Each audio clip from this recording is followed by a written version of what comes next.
हाँ तो भाई वो जंग खत्म हो चुकी है और पीएसएल दोबारा से स्टार्ट होने वाला है। कल से पीएसएल का पहला मैच, पहला तो खैर नहीं, जो ख़त्म हो चुके थे मैचेस, रुक गया था जो पीएसएल, उसके बाद अब पहला मैच कल से स्टार्ट होने वाला है पेशावर ज़ल्मी का और कराची किंग्स का। बेस्ट ऑफ लक भाई, पीएसएल दोबारा से स्टार्ट होने वाला है। खुशी की बात है पाकिस्तानियों के लिए भी, और अच्छी बात है कि पाकिस्तान में ही हो रहा है। ये सारी चीज़ें बड़ी मैटर करती थी यार, इस सारी सिनेरियो में, इस सारी सिचुएशन में। अगर तो भाई पीएसएल ना होता, बाहर चला जाता, तो बड़ा मसला हो जाना था। खैर खुशी की बात है अभी पीएसएल पाकिस्तान में आ गया, सारा कुछ इधर ही हो रहा है, अच्छी बात है और अच्छे से कंप्लीट हो जाए। और कुछ फॉरेन प्लेयर्स के भी इशूज़ चल रहे हैं, कुछ नहीं आ रहे, कुछ अवेलेबल नहीं है, कुछ आईपीएल खेलने चले गए हैं, कुछ कंट्री की अपनी सर्विसेज करने जा रहे हैं, जैसे कि अब ऑस्ट्रेलिया और साउथ अफ्रीका की वर्ल्ड टेस्ट चैंपियनशिप का फाइनल होने वाला है। तो उन्होंने जाहिर सी बात है उधर बहुत मैच से काफ़ी दिन पहले उन्होंने वहाँ पे पहुँचना है इंग्लैंड में, इंग्लैंड के वेदर में यूज हो जाएंगे, बल्कि एक प्रैक्टिस मैच भी है मेरा ख्याल है साउथ अफ्रीका का। तो इस तरह से भाई सिनेरियो है सारा ओवरसीज़ प्लेयर का। आईपीएल में भी इशू चल रहा है, पीएसएल में भी इशू चल रहा है। बाबर आजम की बात करें तो भाई बाबर आजम कम बैक आने वाला है, कम बैक आने वाला है। बंदे ने खुद एडमिट कर लिया, वो कहता है कि भाई, बाबर आजम साहब कहते हैं कि भाई ये सारी चीज़ें दुनिया में चलती रहती हैं, क्रिकेट में चलती रहती हैं कि भाई कम बैक, कभी अच्छा कर रहे होते हैं, कभी बुरा कर रहे होते हैं। ये सारी चीज़ें भाई साथ चलती हैं क्रिकेट में। मेन चीज़ आपको है कि आपको अपनी अपनी बेसिक्स में रह के अपनी चीज़ों पर फोकस करना चाहिए, ना कि ये इधर उधर की जो बतौलेबाजियाँ होती हैं और जो चीज़ें चल रही होती हैं दुनिया में, उनसे दूर रह के आपको उस टाइम पे स्पेशली अपने आप पे फोकस करना चाहिए, अपनी गेम पे फोकस करना चाहिए और ज़्यादा प्रेशर भी नहीं लेना चाहिए। अपनी गेम को बेसिक्स में रह के और उसको बेहतर करने की कोशिश करनी चाहिए, बाकी ओके हो जाता है काम। तो भाई साहब कहते हैं कि भाई कम बैक जैसा लोग एक्सपेक्ट कर रहे हैं, जैसा मेरे फैंस एक्सपेक्ट कर रहे हैं, उस तरह से अभी तक वो परफॉर्मेंसेज होनी नहीं। बाबर साहब कहते हैं कि पहले भी मेरे पे इस तरह का बैड पैच आया था, लेकिन वो बहुत थोड़े अरसे का था, लेकिन अब इस दफ़ा वाला कह सकते हैं कि थोड़ा ज़्यादा हो गया। भाई साहब बहुत ज़्यादा हो गया, यकीन करो बहुत ज़्यादा हो गया। तो भाई बाबर भाई कहते हैं कि भाई उम्मीद है अब बहुत जल्द आपको दोबारा वो बैटिंग देखने वाली मिलेगी जैसे पहले बैटिंग होती थी बाबर आजम की।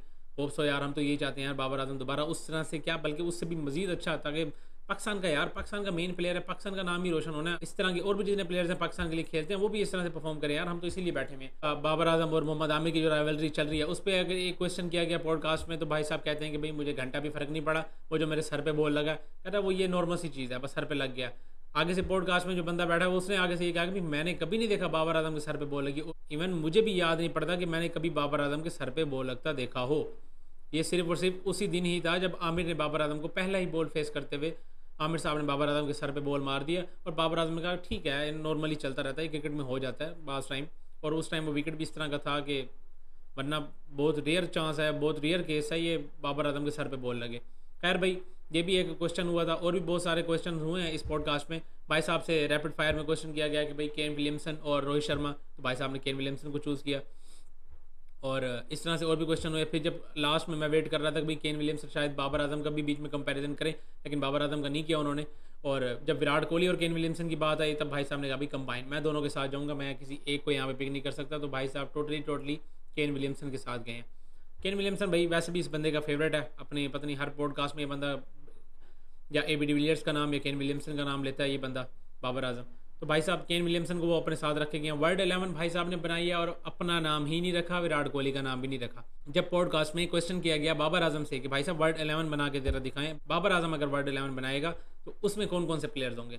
भाई साहब ने वर्ल्ड 11 बनाई, मोहम्मद रिजवान को रखा, शाहीन को भी नहीं रखा, विराट कोहली को भी नहीं रखा, इवन के खुद को भी नहीं रखा। रोहित शर्मा ओपनर, जोश दी बोस को मिडिल ऑर्डर में डाला हुआ है, मोहम्मद रिजवान को भी टॉप ऑर्डर में डाला। रिजवान को यार रखा यार, शहजादा है ना रिजवान, तो फिर रिजवान को नहीं छोड़ सकते। अच्छा रिजवान वाली बात भी एक और आई है, रिजवान का जो या विन है या लर्न है, उस बारे पे बड़ी मीम्स वगैरह बनी है, पाकिस्तानी फुल छा गए हैं यार मीम्स मामले में, पाकिस्तानी टॉप पे। मतलब वो चाहे अपने प्लेयर्स पे बनानी हो, अपनी कंट्री मैंस पे बनानी हो, या बाहर के किसी प्लेयर पे बनानी, जो मर्जी करना हो, मीम्स में पाकिस्तानी नंबर 1 पोजीशन पे बैठे हुए हैं। और जब ये या तो विन है या तो लन है, ये वाला सीन जब से स्टार्ट हुआ है, जब से मोहम्मद रिजवान ने ये एक बात कर दिया, वो बेचारा तो भाई बस यकीन करो, हमें तो लगा कि वो बंदा इस चीज़ में ही डूबा पड़ा होगा कि यार मैंने क्या दिया और कैसे।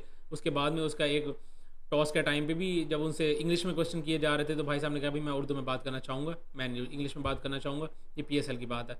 तो हमें ये लगा था उस टाइम पे कि यार बंदा बहुत फील कर रहा है, बंदा बहुत ज़्यादा फील कर गया ये बातें, और ये मीम्स वालों को भी चाहिए यार, बहुत ज़्यादा पर्सनल हो जाते हैं। ठीक है, कुछ चीज़ें हंसी मजाक की हद तक बहुत अच्छी लगती हैं, हमें भी अच्छी लगती हैं, हम भी इंजॉय करते हैं, लेकिन आप ये देखेंगे आगे भी इंसान है, वो भी बंदा है यार, इतनी ज़्यादा चीज़ें फेस कर रहे होते हैं। हमें तो लगता है ये सारी चीज़ें बड़ी ईजी हैं कि भाई जाके खेलना और कंट्री के लिए पैसा मिल रहा है, सारा कुछ हो रहा है, ये सारी चीज़ें हमें ईजी लग रही होती हैं, लेकिन ऐसा बहुत मुश्किल हो जाता है वहाँ पे। ठीक है, कुछ प्लेयर्स मेंटली बड़े ज़्यादा स्ट्रॉन्ग होते हैं, वो आदी हो चुके हुए होते हैं इन चीज़ों के, लेकिन कुछ चीज़ें हैं अब जैसे बाबर आजम ने मोहम्मद रिजवान के बारे में यही बात किया कि उस बंदे को घंटा भी नहीं फ़र्क पड़ता, आप उसके बारे में जो मर्ज़ी कहते रहो, वो इन चीज़ों पर ज़्यादा बोदर नहीं करता, और वो इतना ज़्यादा स्ट्रॉन्ग है मेंटली कि वो इन चीज़ों पर ज़्यादा उसको कोई फ़र्क नहीं पड़ता। तो भाई साहब मोहम्मद रिजवान, ये तो हमने भी देखा है कि यार बंदा तो बड़ा फाइटर है, और अब काश को अपनी थोड़ी गेम भी इंप्रूव कर ले, गेम में भी थोड़ी फाइटिंग दिखा दे तो अच्छी बात हो जाएगी। खुशी की बात यह है कि बाबर आजम साहब कॉन्फिडेंट लग रहे हैं अपनी तरफ से, और वो कहना चाह रहे हैं कि भाई मैं अपनी तरफ से पूरी कोशिश कर रहा हूँ। बास टाइम ऐसा होता है कि बंदा कोशिश कर रहा होता है लेकिन वो चीज़ें ऐसे उस तरह से हो नहीं होती जैसे बंदा करना चाह रहा होता है। हम तो यार ये एक्सपेक्ट करते हैं कि जल्दी से जल्दी बाबर आजम उस फॉर्म में आए दोबारा, आगे 2026 का वर्ल्ड कप आ रहा है उसमें भी कुछ परफॉर्मेंसेज हों। भाई साहब से सवाल हुआ कि सबसे आप अगर अपनी लाइफ में से एक चीज़ निकालना चाहें तो क्या निकालेंगे, तो बंदे ने कहा कि यार वो एशिया कप 2023 वाला, और लिटरली यार उसके बाद हमारी क्रिकेट टीम वैसे कुछ कर ही नहीं सकी। 2023 एशिया कप के बाद 2023 एशिया कप गया, 2023 वर्ल्ड कप गया, उसके बाद 2024 में T20 वर्ल्ड कप हुआ है, वो भी गया, वो भी बिल्कुल ही बकवास परफॉर्मेंस। उसके बाद चैंपियंस ट्रॉफी 2025 वो भी हमारी बिल्कुल ही बेकार गई है। तो मतलब 2023 के बाद हमारी उस तरह की क्रिकेट वैसे अच्छी हुई नहीं है। वैसे तो हमने 2021 में लास्ट टाइम अपनी टॉप की क्रिकेट खेली थी, लेकिन 2022 में जो हमने एक फ़ाइनल खेल लिया था T20 वर्ल्ड कप का, जैसे तैसे गिरते पड़ते भाई इधर उधर से दूसरों के बच बचा के जैसे भी हुआ, वो एक अनहोनी हो गई थी जब नीदरलैंड ने भाई साउथ अफ्रीका को हरा दिया था। तो और उसके बाद हमें एक मौका मिल गया था भाई, फाइनल में क्वालिफाई कर गए थे हम। तो लेकिन भाई उसके बाद 2023 से हम अच्छी क्रिकेट नहीं खेल रहे, ये बात मानने वाली है। बाबर आजम से एक और सवाल होता है कि भाई साहब ये टीम गेम है, आप इसको किस तरह से लेते हैं।